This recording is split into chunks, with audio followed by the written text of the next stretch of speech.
What up, comic book fam? Happy new comic book day. I'm hitting you with another haul video. We got another decent stack this week. I definitely have an addiction, but I'm actually enjoying the hell out of it. Let's go.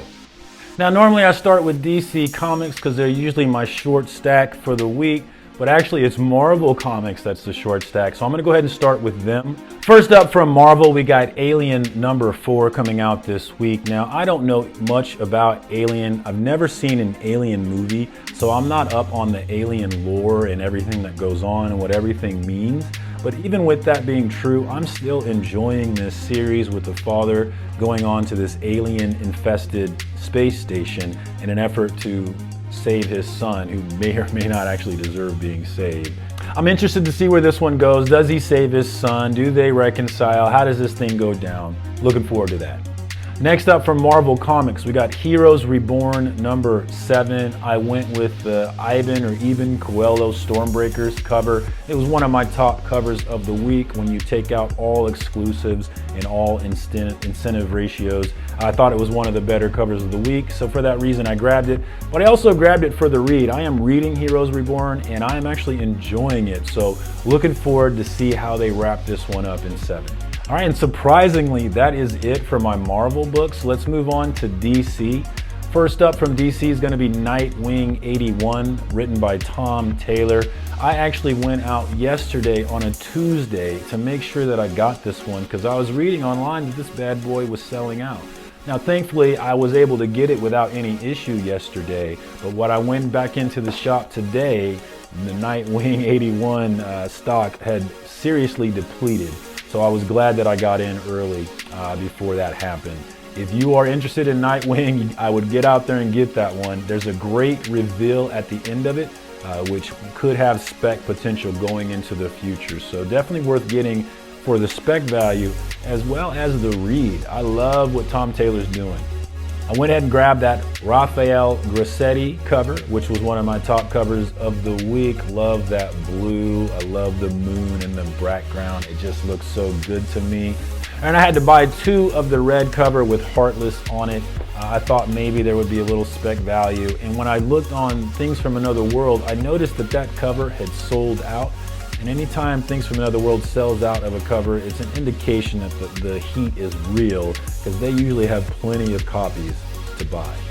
All right, still with DC Comics, we're moving on to Superman Red and Blue #4. I have not read any of Superman Red and Blue. This is strictly a cover horror buy, as these covers were #3 and #1 on my list. So for that reason, I went ahead and grabbed those bad boys. The #3 on my list was from Walter Simonson. It's an homage cover to that classic Thor cover. I am a sucker for homage covers, and I just thought the art was great on it. So I went ahead and snagged that bad boy, even though I'm not reading it. And then I also grabbed that Alexander Lozano cover. It was my #1 cover of the week, and it really wasn't close. I really loved the look of this bad boy, the sort of ancient Greek art feel to it. So I had to add that bad boy to the list, even though I have no plans of reading it. I'm a cover whore. I'm a slut. What can I say? I'm not sorry. All right, from DC is an older book that I failed to pick up when it came out. But after reading about it, I realized it was something that I probably should have picked up. So that's going to be Mr. Miracle #1, a story about an African-American hero in the DC universe. I'm interested in that for obvious reasons. And I actually read it already, and it was good. I was interested in it. I thought it was an interesting character. So looking forward to the next one. Glad I went ahead and picked this one up. All right, and then we also got Jenny Frizen's Catwoman #32 cover. I am a sucker for every Jenny Frizen cover that she does. I love her style. I love the smoothness of it, and I love the just sheer beauty of it, how it just looks so good to me. Now, this Catwoman cover this week, was actually low on my list. It was number 9. I don't know. I wasn't feeling this one as much as I usually do, although I am feeling it. I think it was, I don't know if it was the facial expression or what, but it didn't hit quite as hard as the other ones hit, but it still hits pretty hard, and I'm glad to add it to my collection. I'm actually going to start reading Catwoman because I keep buying the damn thing for Jenny Frizen. All right, moving on to the indie comics, which is where the real meat and potatoes are for me. First up, we got Project Patron number 3 from Aftershock Comics. Honestly, I don't really know how I feel about this one at this point. I'm not sure if it's going to be one that I'm going to continue reading. I'm going to read 3, reassess how I feel about it, and we'll see if we're continuing it. This is not one that I'm hype about really so far, but I like Aftershock, and I'm not ready to give up on it yet. So we're going to give this one a go, and we'll see what happens for number 4. Also from Aftershock this week, Silver City number 2. We got a woman stuck in some sort of purgatory area. She has some sort of superpowers. Not a whole lot making real sense at this point. They're still setting up this world, but I'm interested enough to keep going with it with number 2. We'll see how that one goes. All right, next up is Mad Cave Comics. And I actually was able to grab Nottingham number 4 in my local LCS. He didn't have number 1. He did have 2, so I was able to grab that one, and then he didn't have 3, so I missed out on getting it from him. But thankfully, he did have 4 this week. Nottingham is a new series from Mad Cave, doing a Robin Hood and his merry men type story. But this is a different twist, as in it's sort of a Rob Zombie take on it. Robin Hood is not this merry, happy sort of guy. He's the sort of guy that will slit your throat with no regrets. Something like the character from V for Vendetta reminds me of that in terms of his tactics. I am loving this series. It's actually one of my top series that I'm reading right now. Even though I haven't been able to get all of the single issues for my LCSs, I have been ordering them online. And then I also went directly to Mad Cave to buy the trade paperback. So they've been sending me the digital issues every week in my email so that I'm able to read them. And at the end of this series, they're going to send me a trade paperback. I think they said sometime in September or October. So I ensured that I'm able to read it that way, even though it hasn't been the easiest book to get. But I definitely do want to get these single issues. I grabbed number 2 for cover price, and that bad boy was immediately worth $45. So all of these books are exploding in price if you're able to get one. So even if you're not reading it, I would go ahead and grab it if you see it, but you should be reading it. It's really, really good. All right, moving on to Image Comics. First up, we've got Silver Coin number 3. I'm interested in this series. I thought number 1 was kind of generic and unoriginal. Number 2 is a little more interesting to me. I don't know how, it's not really hitting like I hoped it would, but it's enough for me to continue with number 3. We'll see how this next story goes, but if it don't set me up, I might be done with Silver Coin. I know a lot of folks are feeling this one, but it's just not that interesting to me so far, to be quite honest. Still from Image Comics, we got Time Before Time number 2. I enjoyed number 1. I really liked the twist that they did with his friend in the first issue and what happened to his friend.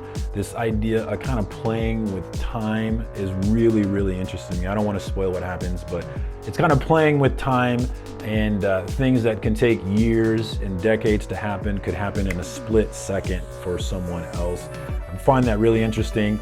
We also had the reveal of a new character at the end of the first issue, and I'm interested in her and what she's about and what the hell's going on. So looking forward to number 2. I believe this is one that I'm going to be sticking with for a while. All right, also from Image Comics, we've got Home number 3. This is a series about an immigrant child being separated from his mother at the border and then manifesting powers as a result of that. Obviously a very, very political theme, so many people are upset about it. But I don't give a damn about those people. Those people are stupid to me. Comic books reflect life, they reflect reality, and if you don't think that kids being separated at the border is a very real reality that we went through, then I really don't care about your opinion about anything, so we'll just keep it moving.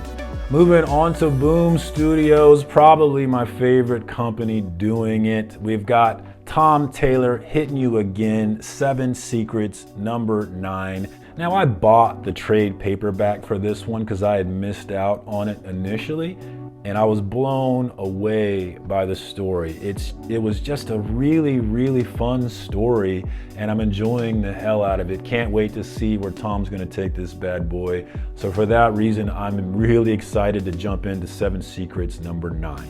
Also from Boom Studios, we got Firefly, brand new verse number 4. This is a series based on the Firefly universe, or Serenity, if you've ever seen the movie from Joss Whedon. I really enjoy the universe that they set up. It's sort of a more realistic look at space. Instead of having these beautiful machines that zip in and zip out and everything is super clean like in Star Trek The Next Generation, this was a more realistic look at it where things are not clean, things break down, things go wrong. So I really enjoyed this series, and I'm enjoying the brand new verse as well. It's kind of a new setup with Zoe and her daughter that she had with Wash, who unfortunately died at the end of Serenity.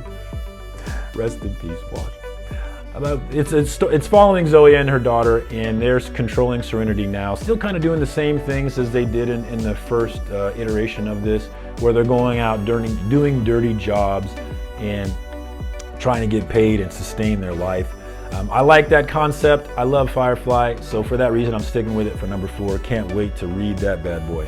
All right, next up is BRZRKR number 3. I probably don't need to tell you much about this one, as it is the top-selling comic book out there right now, with Keanu Reeves coming to your Netflix screens, both in animation and live action. Can't wait to see that. But I am enjoying BRZRKR. Number 2 gave us a kind of an origin story for the BRZRKR character, and I thought it was super interesting. And also, as with Time Before Time, I love the idea of playing with time, and you can very much do that when you have an immortal. So the idea of going back and telling stories from ancient Europe or ancient Africa, or going back and having the BRZRKR alive during Jesus or something like that. Big historical events. I really enjoy the ability to do that, and I'm interested to see where they're going to go with this story. All right, and last but not least, from Boom Studios, we've got The Many Deaths of Laila Starr number 3. That cover from Felipe Andrade was one of my top covers of the week. Really love that color of the color. I really love the color of the cover and the smoke that's populating the top of it. So love this cover, and I'm enjoying this story about Death losing her job because some baby is gonna invent immortality, and her not taking it so well. She's dying and coming back and dying and coming back and encountering this baby, and I'm assuming that's going to be the theme of it. So I'm enjoying this one, and I'm interested to see where we're going to take this one. All right, comic book fam, that's my haul for the week. Drop down below. Let me know what you thought. Was there anything that was hot that I missed this week? What was your top cover of the week? And let me know what's your top read of the week. I'm always interested in what y'all are looking at, because it might be something I need to be looking at as well. All right, that's all I got for you. Until next time, thanks for coming through. I appreciate all of you. Peace, comic book fam.